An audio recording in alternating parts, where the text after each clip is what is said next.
From Scotland. Okay, I can see that one hand up. You come now, please, very quickly. And someone from the southeast? Okay, it was you, I think, on the end of the row there. Yes, you, who is just standing upright.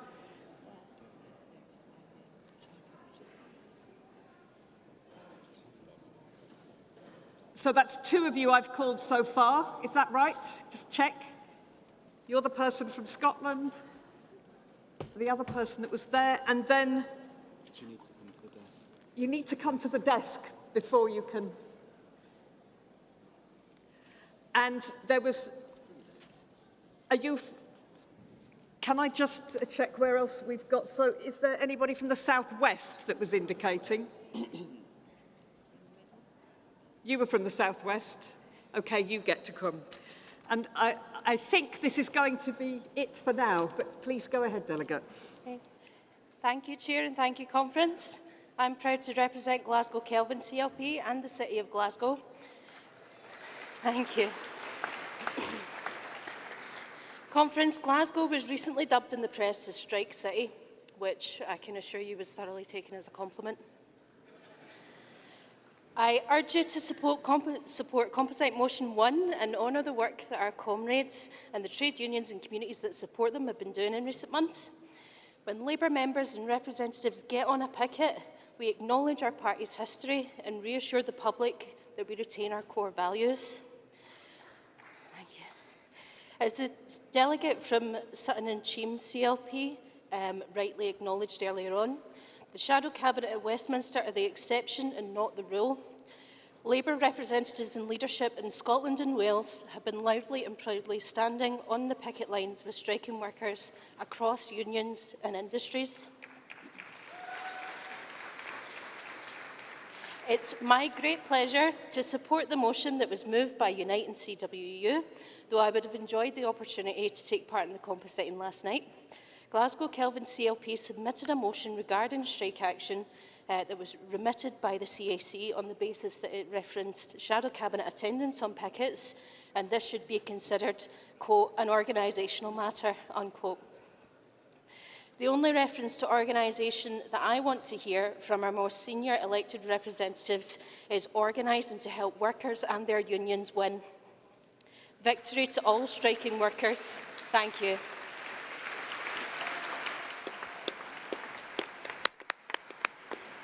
Thank you. Yes, it's you next.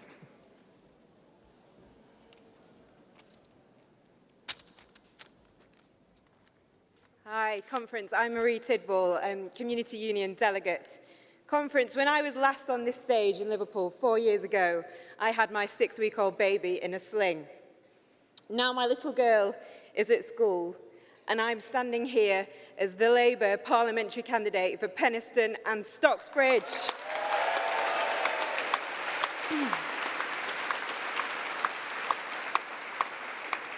The place where I grew up and call home. When I was a child, my dad, a councillor for Dodworth, was chair of Barnsley Passenger Transport. South Yorkshire had a world-class bus service, thanks to our Labour County Council. Labour knew then, as we know now, that buses are for the people. Labour's fair fares allowed you to travel from one side of our constituency to another, cheaply and reliably. In Penistone and Stocksbridge, buses are a lifeline which connects our families and our communities. But the Conservatives just don't get it. We were promised a London-style transport system. What we got was a bargain basement budget, getting half what they promised. Worse still, South Yorkshire didn't receive a single penny of bus improvement funding. A kick in the teeth for local people who feel like the current Tory MP has only, and I quote, put her head above the parapet when it is too late. And it is too late. We are already seeing services being seriously reduced, like our SLL1 Supertram service link and the number 57. Only on Saturday, I spoke to a mum in Uterbridge who was worried about these cuts to services and how her 14-year-old son was going to get to school. Labour will put people back in control of our buses and at the centre of our bus services, making them greener, fairer and more reliable, so that young and old in our rural areas, our towns and villages across Penistone and Stocksbridge are not isolated, so that children can get to school, so that our shift workers can do the jobs we rely on them to do for fair fares and safely. Every single one of us has the right to use buses to travel to work and see our families and friends without using a car. Public transport is fundamental to achieving social justice and tackling the climate emergency. As the MP for Penistone and Stocksbridge, I will help secure the public transport system that our communities deserve and that our planet desperately needs. Thank you. Thank you very much. So it's now my great pleasure to invite Jonathan Reynolds MP, Shadow Secretary of State for Business. Oh, sorry. It's not my great pleasure to do that yet. I'm going to have another speaker. Apologies. Okay, cool. So, hi, I'm Isabel Saxby, first-time delegate, and I'm representing West Devon and Torridge. Yeah, thank you. So I'm representing West Devon and Torridge. So West Devon is rife with second homes, terrible transport links and rising costs, and it's not a surprise considering our MP is Geoffrey Cox. So I want to know how people are expected to compete with millionaires. TUC found that over a fifth of workers in the southwest are earning under the real living wage. In West Devon, we have the lowest pay in Devon and the third worst pay in the UK. Torridge has the second highest proportion of workers earning below the living wage out of all local authorities in Britain. It's the Tories that have caused this. The rise in child poverty over the last 12 years, empty shelves, tax increases, lower pensions, pay freezes, benefit cuts, and raw sewage spewed into our rivers and onto our beaches. Places like Devon and Cornwall are more than just holiday destinations for city dwellers. They can be hives of economic activity that offer decent jobs in advanced engineering and green technologies, as well as our core industries in healthcare, education, and culture. But this all needs proper investment and attention from a national government if local workers are to get a chance at earning a proper living. Labour is here for the many and not the few. So please support the motion 5 on a £15 pay because it's essential. But thank you so much. Delegate. Thank you. It now really is my great pleasure to invite Jonathan Reynolds MP, Shadow Secretary of State for Business and Industrial Strategy. Thank you, Jonathan.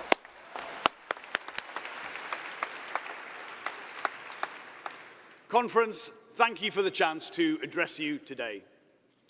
We meet at a time when the challenges facing our country are very grave indeed, when you're worried about how your communities and your families are going to get through the months ahead. And I know it's hard to feel optimistic when things are so tough, but serving in this role has given me cause for hope. And I know a fresh start with Labour can rebuild this country. I'm thinking of the steelworkers I met in Port Talbot who are ready to make the green steel customers want. The automotive workers in my hometown of Sunderland who have the skills to make the electric cars we need. The scientists I met at Imperial College who have the ideas to solve some of our greatest challenges. We've got some brilliant people in this country. But what we don't have is a government committed to a domestic steel sector or to building the battery factories we need. We don't have a government who values the collaboration of scientists across Europe. We simply don't have a government that's on people's side. And that is what we must change. There was a time when the Tories believed they were the party of business. Now, they're just in the business of parties.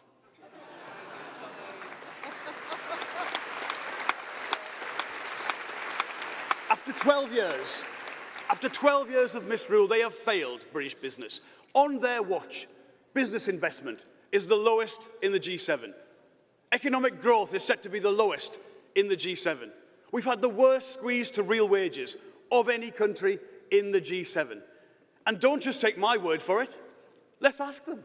They admit it. The new Chancellor said they have presided over a vicious cycle of stagnation. The new Prime Minister has said our public services are in a state. Frankly, when the Tories find out who's been running this country for the last 12 years, they are going to be furious. And that is now the big choice in British politics. Everyone agrees the last 12 years have been awful. The difference is we choose to look to the future, while the Conservatives are dusting off the failed policies of the past. In the face of an energy crisis, a business investment crisis, a climate crisis, who have they picked to meet these challenges? As Ed said, it's Jacob Rees-Mogg. One newspaper said he'd be better suited to running a museum than the business department. Frankly, Conference, museums are far too important for that.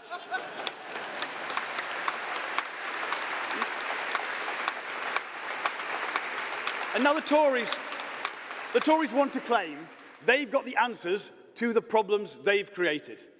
And it's higher bankers' bonuses. It's cuts to corporation tax, deregulation, picking fights in divisive politics. And it won't work. George Osborne's cuts to corporation tax didn't increase business investment.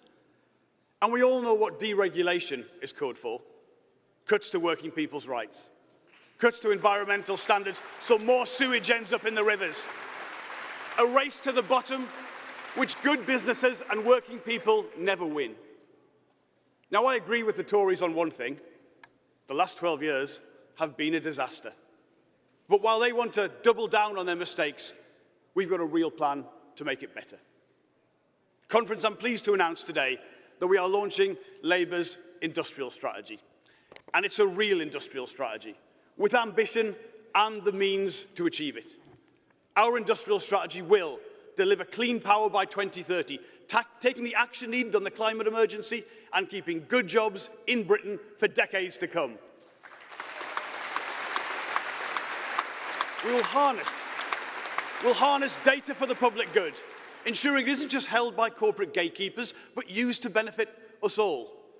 And we'll bolster our national resilience, ensuring our supply chains and working people are never again left so exposed to global shocks. And finally, we'll value the care sector for what it is, an essential part of our economy, ending the job insecurity too often associated with this vital work. We've got the policies to make it happen. Fair pay agreements will be to the next Labour government what the national minimum wage was to the last one. And Conference, I pledge to you now, there will never, ever be a scandal like P&O Ferries under a Labour government.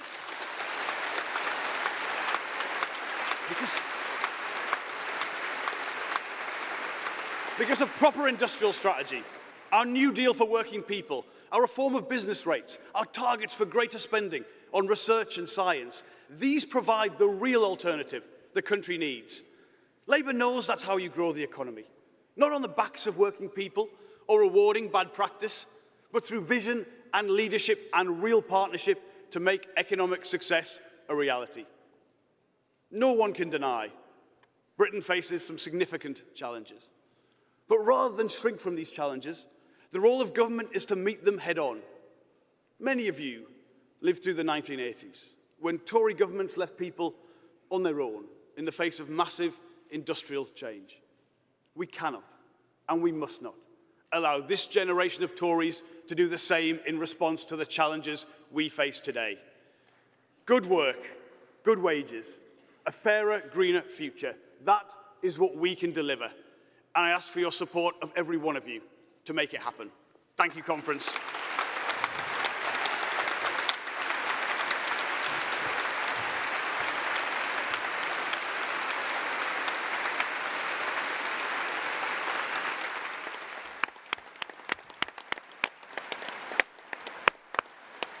Thank you very much, Jonathan. We will conclude the Better Jobs, Better Work debate and take the votes. After our next speaker, it gives me great pleasure to introduce our Shadow Chancellor, Rachel Reeves.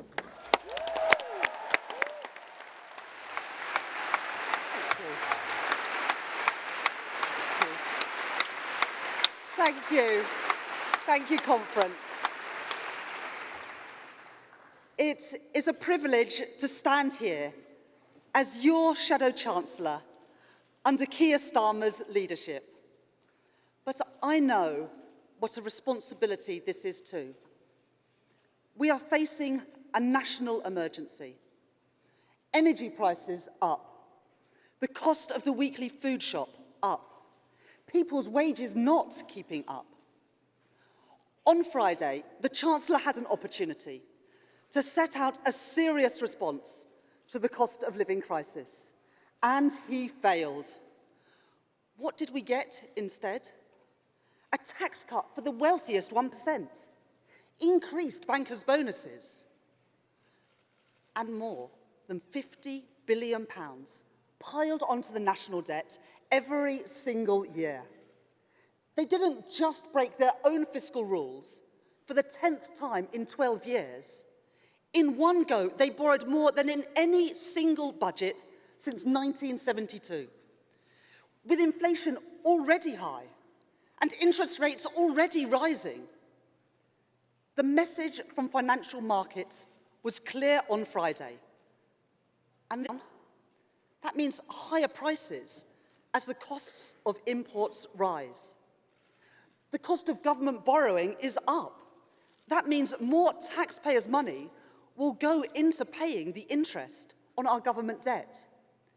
And in turn, that means the cost of borrowing for working people will now go up too, with higher mortgage repayments for families. And all for what? Not to invest in the industries of the future, not for our NHS, and not for our schools, but for tax cuts for the wealthiest. A return to trickle-down economics, an idea that has been tried, has been tested, and has failed.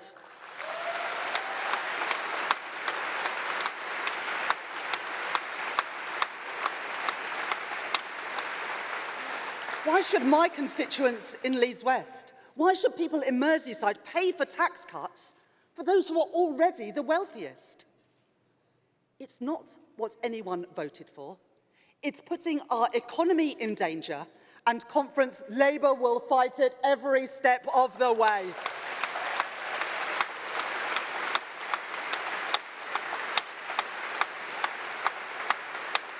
Conference, let me tell you what I believe. I believe that hard work should be met with fair reward. I believe that strong public services are the backbone of any decent society. I believe that inequality divides and holds us back as a country. Conference, I believe that the task of building a fairer society is a moral responsibility, and more than that, it is the route to a stronger economy. The truth is at the heart of Labour's plans for growth. And today, last April, on a cold spring evening, I knocked on the door of a constituent. When I reached out to shake her hand, it was purple and freezing cold. Already back then, she was afraid to put the heating on, struggling to get by on the small pension that she had built up through a lifetime of work. As energy bills and inflation rise even higher, I often think of her. Conference, that is the stark reality facing people all around our country today. And while the Prime Minister spent months denying the need for action on energy prices, Labour was calling for a freeze on the energy price cap. Labour was calling for an end to the indefensible premium paid by families with prepayment meters. And crucially, Labour was calling for a windfall tax on the unimaginable profits being made by the oil and gas companies.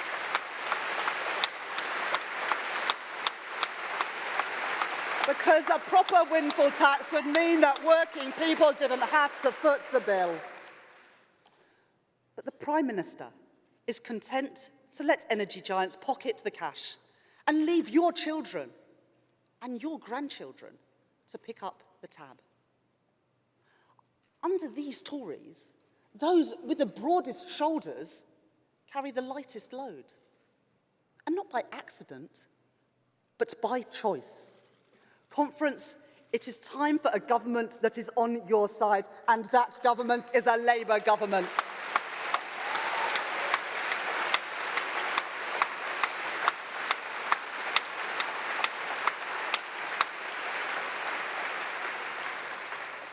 The effects of Putin's war have reverberated around the world, and we will not waver in our support for Ukraine.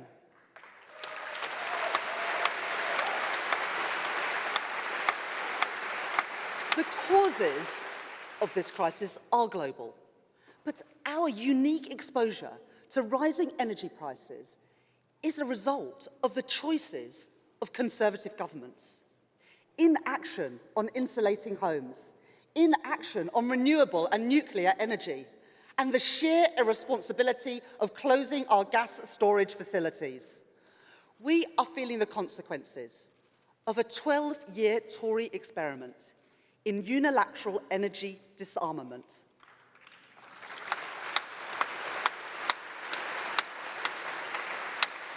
And what's their answer? Lifting the ban on fracking.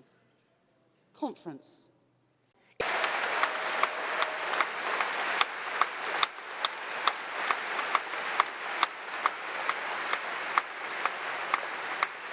Here is our alternative. Our Green Prosperity Plan, to provide the only sustainable solution to the energy crisis, to free ourselves from dependence on Russia, to invest in solar, in wind, in tidal, in hydrogen and in nuclear power, and to pass on to our children a fairer and a greener country. This is a moral responsibility, and it's an economic necessity. On climate change, the costs of inaction today will mean far greater costs tomorrow. I refuse to leave our children to pick up the pieces of our failure. Conference, I will be a responsible Chancellor. I will be Britain's first Green Chancellor.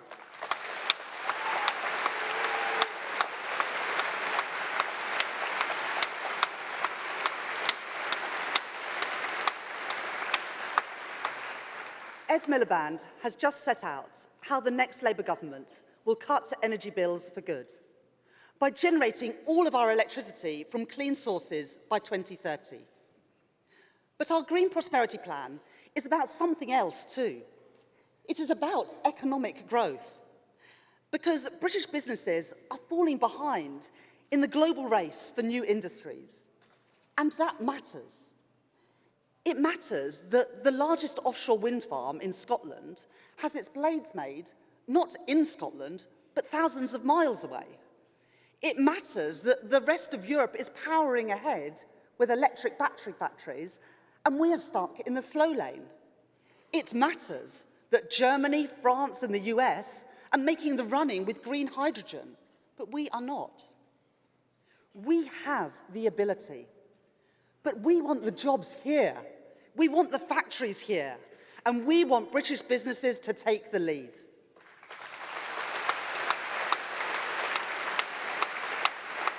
Here is the deal. The next Labour government will create a national wealth fund so that when we invest in new industries, in partnership with business, the British people will own a share of that wealth, and the taxpayer will get a return on that investment. Wealth flowing from jobs in electric battery factories, in the West Midlands, the North East, the North West and the South West. Offshore wind driving investment in our ports, from the Humber to Southampton, East Anglia to Belfast. Clean steel with jobs in Rotherham, Sheffield, Port Talbot, and carbon capture in our industrial heartlands. in Grangemouth and in South Wales, in Humber and in Teesside, and here in Merseyside too.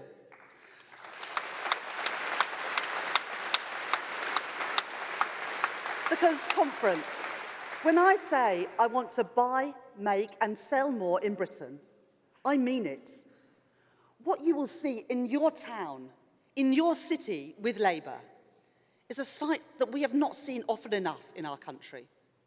Cranes going up, shovels in the ground, the sounds and the sights of the future arriving, secure, skilled jobs for plumbers, electricians and joiners, for designers, scientists and engineers, wealth that will flow back into your community and onto your high street, wealth that the British people will own a stake in, wealth that is invested in our country's future. That is a real plan for climate, that is a real plan for growth, and conference, that is a real plan for levelling up.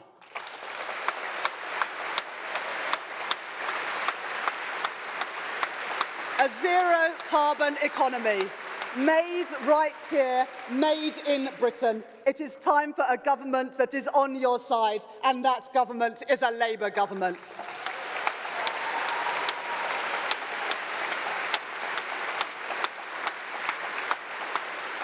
And conference, what about the Tories? 6 different plans for growth in 12 years, each announced with great fanfare, each making no difference. A library of failure. Conference, they've had 12 years. Have they got growth up? No. Have they got inflation down? No. Have they got child poverty down? No. Have they got the NHS even got the debt and the deficit down? No. Conference, it's 12 years of failure.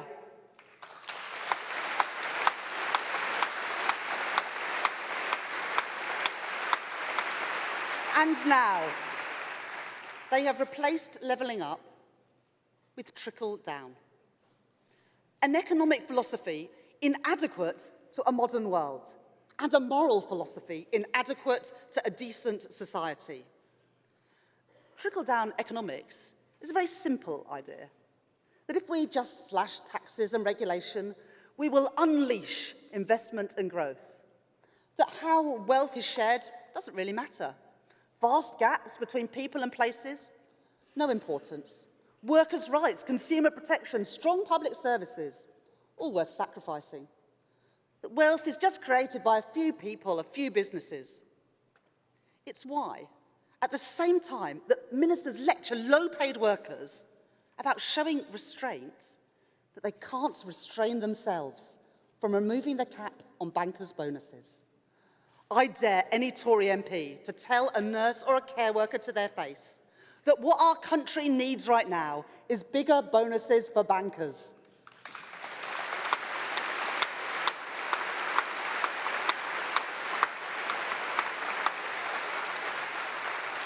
It's true, trickle-down is a very simple idea and a very wrong one. Not just wrong because it isn't fair. Wrong too, conference, because it doesn't work. Trickle-down is wrong because how wealth is shared does matter to growth. High inequality strangles the spending power of working people. It piles its social costs onto our public services. It suffocates potential. Trickle-down is wrong because, in a turbulent world, businesses need government as a partner. Trickle-down is wrong because strong institutions and robust public finances provide the foundations for a strong economy. And trickle-down is wrong, conference, because a strong economy needs strong public services. We will defeat the failed ideas of the past with the focus, the ambition, and the ideas for the future.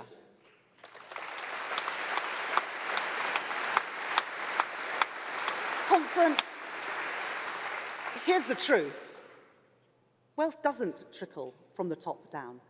It comes from the bottom up and the middle out, from the talent and the efforts of tens of millions of ordinary people and from thousands of businesses. Our economy needs the most productive, most high-tech businesses to thrive in Britain.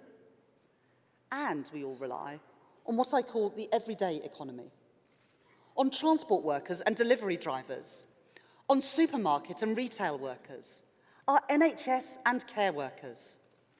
Don't let anyone tell you that they are not wealth creators too. They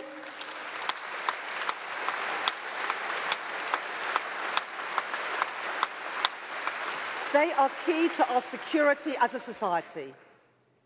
And yet too many of them are amongst the most insecure, overworked, underpaid, undervalued. The Tories' trickle-down ideology has nothing to offer them beyond longer hours, lower pay, and less respect. Earlier this year, I met a family in Worthing, a mum and dad working 5 jobs between them, people working hard. And do you know what the mum said to me? She said, "You just wonder if you're doing something wrong." Conference, something is profoundly wrong. And let's be clear, Liz Truss, we've not fallen behind our neighbours on growth, on productivity or on pay, because British workers lack graft. It's not working people that are the problem. Conference, it's this government that is the problem.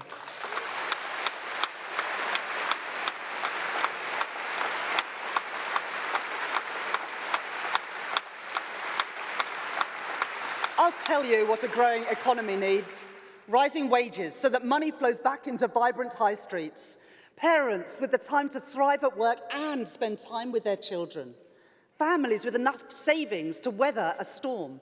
And people feeling the confidence to take risks, to change career, to learn new skills or start a business. So, with Labour, there'll be no bonfire of workers' rights, as the Tories intend. As Angela Rayner announced, we will introduce a new deal for working people with strengthened rights fit for the times we are in. And that's not all. On day 1 as Chancellor, I will write to the Low Pay Commission with a simple instruction that the minimum wage will be set at a level that reflects the real cost of living.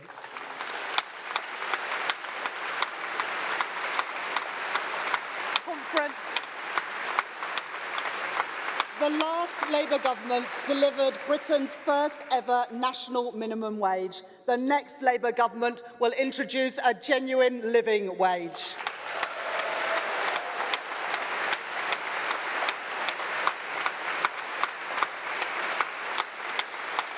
That's how we will give working people security, and that's how we will grow our economy too. It's time for a government that is on your side. And that government is a Labour government.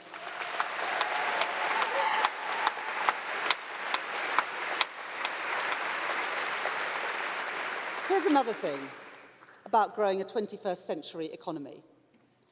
It's no longer enough, if it ever was, for government to simply get out of the way.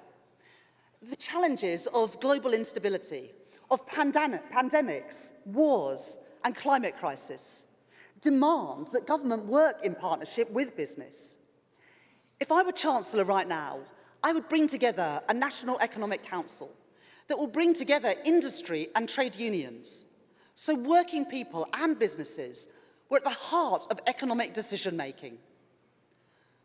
I have been privileged in this job to visit businesses across our country, from Rolls-Royce in Derby, pioneering research into carbon-neutral aviation, to Oxford Nanopore, leading work on DNA and RNA sequencing, right through to local businesses like Castleton Mill, once a key part of West Yorkshire's textiles industry, and now a collaborative space for freelancers, remote workers and startups. The world is changing fast, but the British capacity for enterprise, for innovation, and for hard work remains undimmed. When I talk to business, they don't tell me that their #1 priority is corporation tax. They tell me about the need for properly targeted investment allowances, the need for workers equipped with the right skills, the need for certainty and a sense of direction from government. And yes, the need for a sensible working relationship with our European neighbours. So we will take those issues head on, starting with the biggest tax problem facing British businesses. Our unfair, outdated system of business rates punishes high street businesses to the advantage of online giants. So Labour will level the playing field. We will abolish business rates and replace them with a fairer system fit for the 21st century.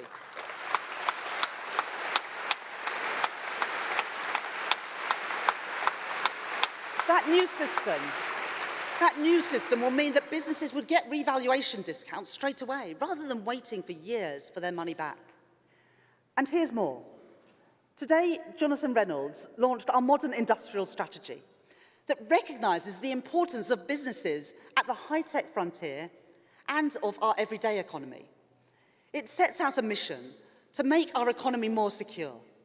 We will use all powers at government disposal to buy, make and sell more here in Britain. We will make Britain the best place to start and grow a business, guided by the work of our Startup Review, headed by Lord Jim O'Neill. And we will give our nations and regions, mayors and local leaders right across Britain, the tools to shape their own future. In Labour-run Wales under Mark Drakeford, in our city regions and all around the country, we are seeing the difference that Labour can make in power. And Steve Rotherham, thank you for the leadership that you show here in Merseyside.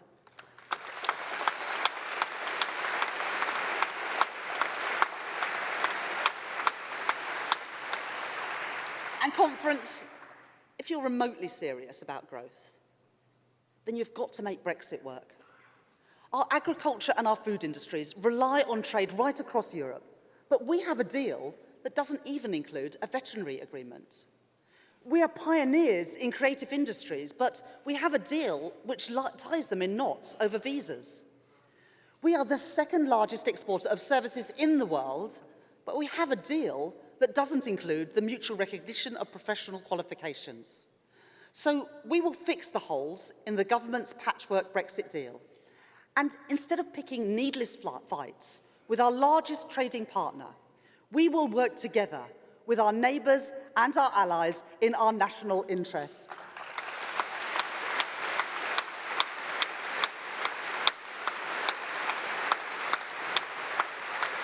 That is Labour's approach, proudly pro-worker and proudly pro-business, supporting innovation, sharing opportunity, reviving our high streets. Conference, it is time for a government that is on your side, and that government is a Labour government.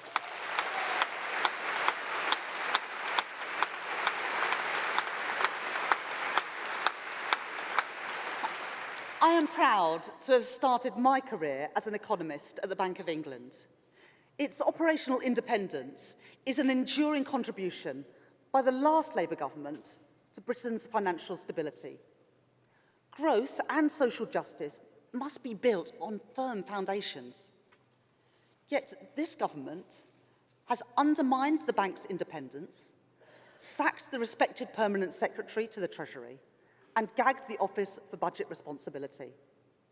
The Chancellor and Prime Minister, meanwhile, resemble two desperate gamblers in a casino, chasing a losing run. But here's the thing. They're not gambling with their money. They're gambling with yours. They've lost credibility. They're losing confidence. They're out of control.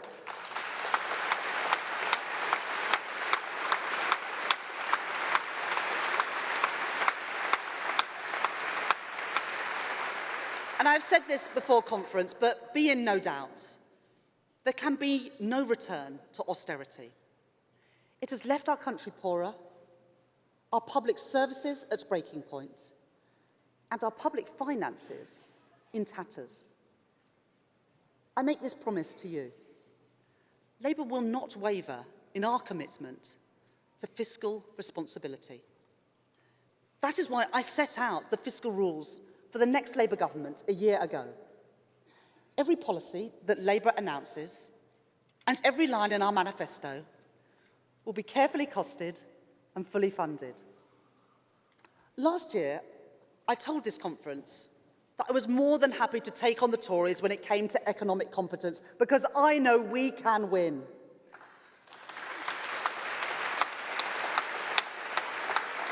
I'm now wondering whether they even plan to show up for the fight. It's becoming clearer by the day. Labour is the party of economic responsibility and the party of social justice. Conference, it's time for a government that is on your side, and that government is a Labour government.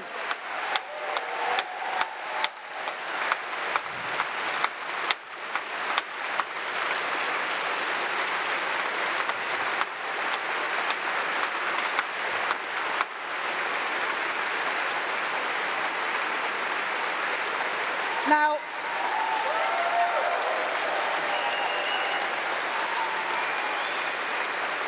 we need a growing economy.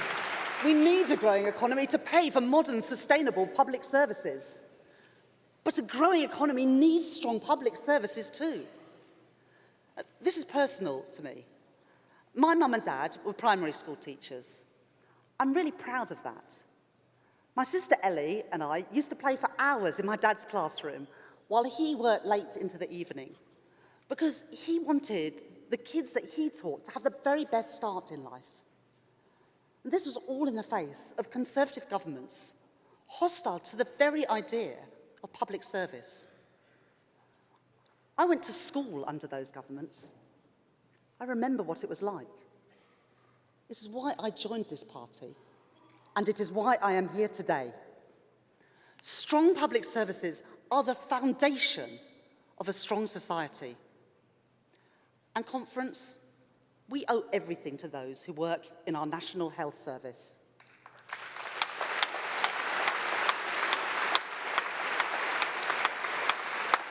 But we also know that our health service today is on its knees. It is a social priority, and it is an economic priority. In the last 3 years, 500,000 people have left the labour market. More than half of those due to long-term illness. So, as Keir Starmer set out a year ago, we will guarantee access to mental health treatment within a month to anyone who needs it.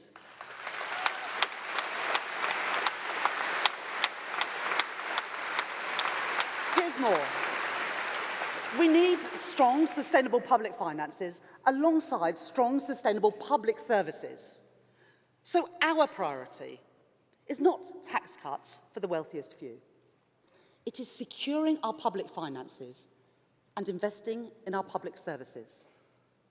Conference, I can tell you, with a Labour government, those at the top will pay their fair share. The 45p top rate of income tax is coming back.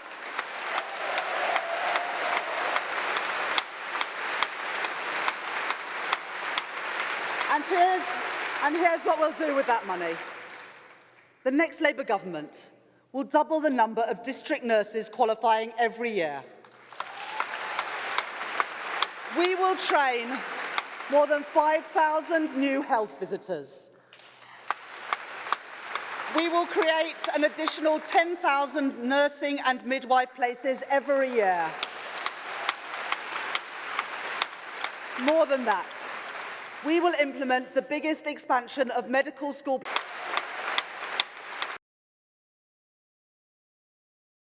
Our NHS has the doctors that it needs.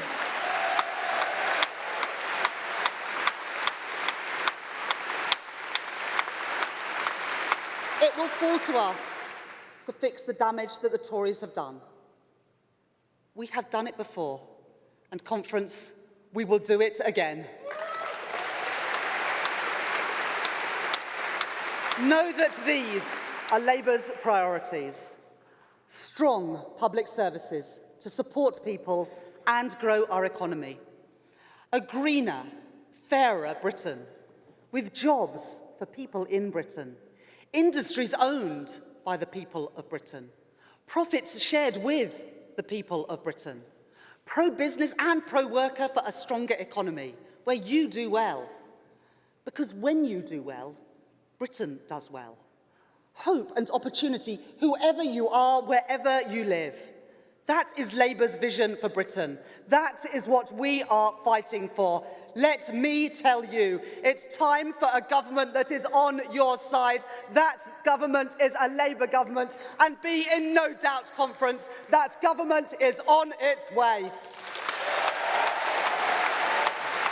Thank you.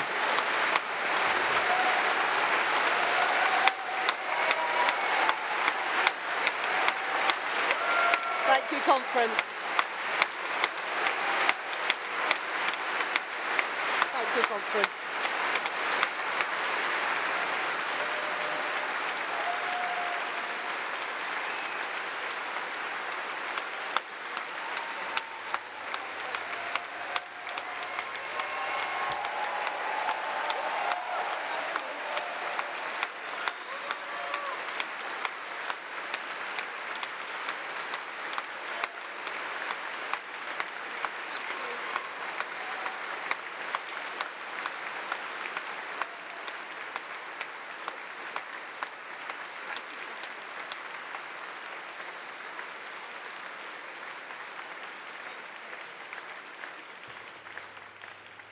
Thank you, Conference. Thank you, Rachel. So we now have one final speaker. So if you could very quickly make your way from the FBU, also in the darkened area of the room, then we will take that final speaker. And while you're making your way, I will just make an announcement. I'm not trying to make you leave the hall, but you do need to know this. The UEFA Women's 2022 trophy is at Conference and will be, will be on display at stand 73 from 4 o'clock.